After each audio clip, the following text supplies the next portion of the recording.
So now let us start a new chapter.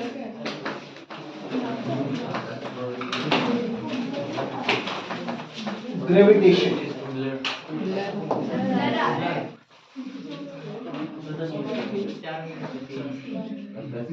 Glass को साफ करना ठीक है, अब ठीक है।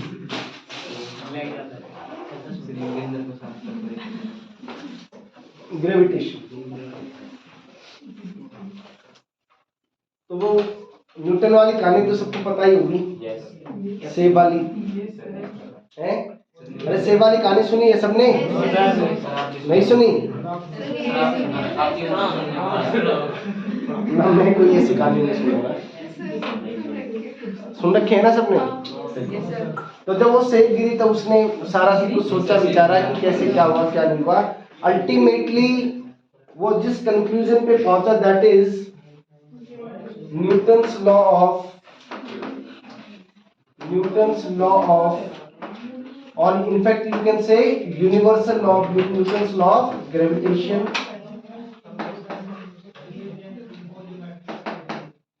or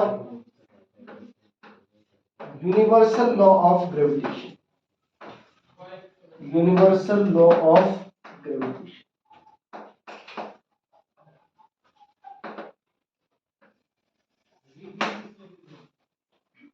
universal law of gravitation.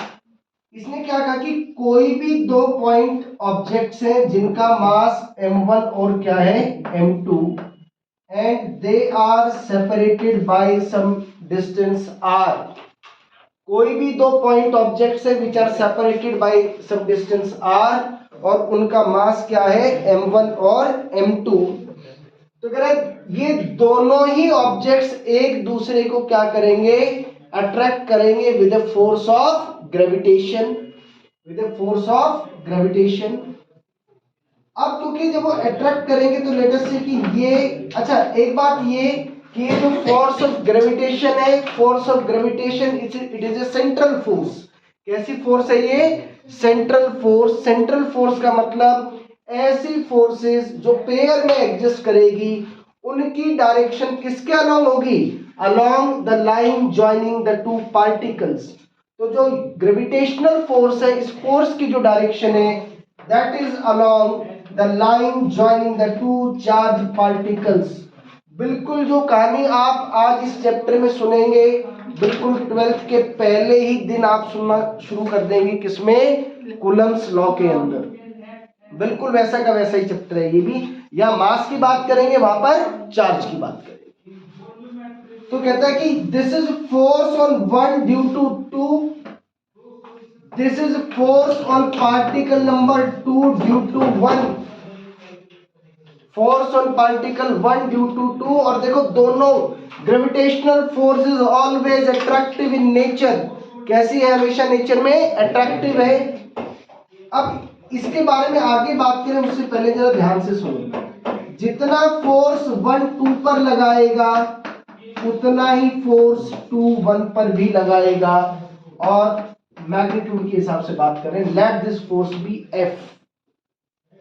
Magnitude wise दोनों पार्टिकल जो एक दूसरे पर फोर्स लगाएंगे वह मैग्नीट्यूड क्या होगा?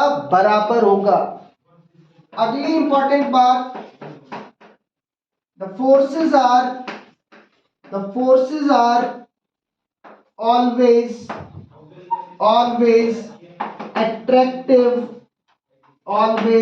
attractive in nature। हमेशा कैसे होंगे? ये अट्रैक्टिव होंगे। यूनिवर्सल, ये जो आपका जो है ग्रेविटेशनल फोर्स है। अगली इंपॉर्टेंट बात कि इन दोनों फोर्सेस की डायरेक्शन हमेशा एक दूसरे से क्या रहेगी? ऑपोजिट रहेंगी। माने कि they also exist in pairs. और ऐसे पेयर को हम क्या बोलते हैं? Action reaction pairs. Action reaction pair में एग्जिस्ट करेंगे। यानी कि इट follows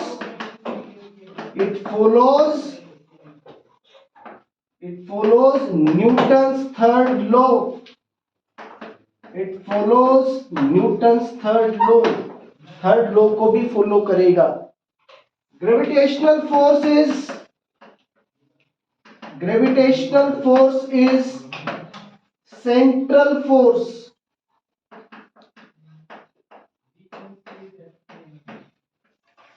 कैसा फोर्स है ये? सेंट्रल फोर्स है। सेंट्रल फोर्स किसको कहेंगे? Direction of force is along the line joining two particles। दो पार्टिकल्स को, उन दो पार्टिकल्स को जो लाइन ज्वाइन कर रही है उसके अलोंग क्या करेगा? उसके अलोंग डायरेक्शन रहेगी किसकी? फोर्स की। ऐसी फोर्स को आप क्या बोलोगे? ऐसी फोर्स को आप बोलोगे सेंट्रल फोर्स। तो ये न्यूटन्स थर्ड लॉ को भी फॉलो करेगी। It follows Newton's third law. देखो अब और क्या कह रहा है ये कहता है कि ये जो फोर्स लग रही है that is directly proportional to the product of the two masses. वो जो दो पार्टिकल्स है उनके जो मास है उनके प्रोडक्ट के डायरेक्टली प्रोपोर्शनल है। Inversely proportional to the separation between them. उन दोनों पार्टिकल्स के बीच की जो सेपरेशन है उसके स्क्वायर के इनवर्सली प्रोपोर्शनल होगा। इन दोनों को कंबाइन करोगे you will get F is proportional to m1 m2 upon r square. जब ये प्रोपोर्शनलिटी आप हटाएंगे तो इसकी जगह क्या आएगा? एक कांस्टेंट ऑफ प्रोपोर्शनलिटी जिसको नाम दिया गया G m1 m2 bye r square. इसको क्या कहा गया बताओ? Gravitational constant. This is gravitational constant. Gravitational constant. In fact, universal gravitational constant. Universal gravitational constant. The value of G is equal to 6.6 into 10 raised to the power बताओ -11 newton metre square पर kilogram square. Newton metre square पर kilogram square. ये value आपकी आई किसकी? जो आपका universal जो कांस्टेंट है इसकी। एक बात तो ये कि इसको यूनिवर्सल कांस्टेंट क्यों कहते हैं? क्योंकि ये जो वैल्यू है जी की, जो ये वैल्यू है throughout the universe the value of this G remains constant. एक बड़ी इंपॉर्टेंट बात और, the gravitational force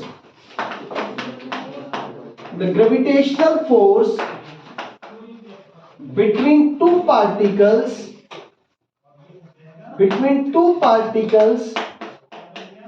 is independent of the medium between them।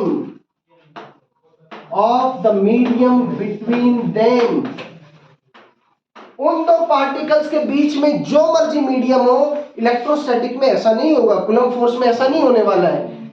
यहां पर क्या होगा? चाहे मीडियम एयर हो, चाहे कोई लिक्विड हो, चाहे कोई डाइलेक्ट्रिक हो, जो मर्जी मीडियम हो, इन दोनों पार्टिकल्स के बीच की जो फोर्स है ये एज इट इज रहेगी, इसमें कोई चेंज नहीं आएगा। एक इसमें डायमेंशनल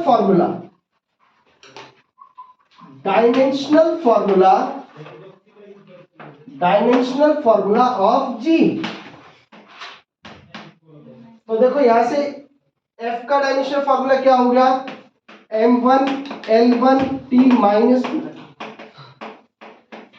ये L2 और अपॉन में क्या हो गया? ये m2। So the dimensional formula comes out to be m-1 L3 t-2। It is one of the important dimensional formula.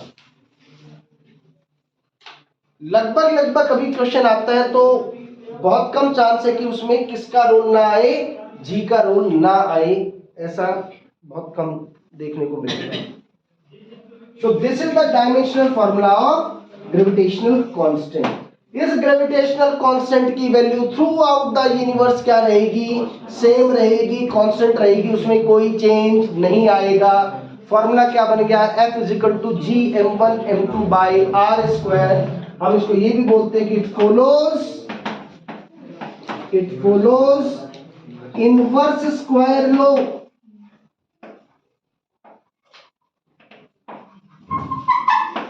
ऐसी जो भी फोर्सेस जो सेपरेशन के इनवर्सली प्रोपोर्शनल होंगी उनको हम क्या बोलेंगे कि they follow inverse square law. तो ये कौन सा रूल फॉलो कर रही है, इनवर्स स्क्वायर लॉ।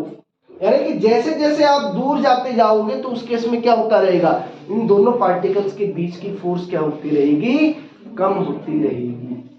ठीक है, इतना कर लो, बाकी फिर इस पे क्वेश्चंस करेंगे नेक्स्ट क्लास में।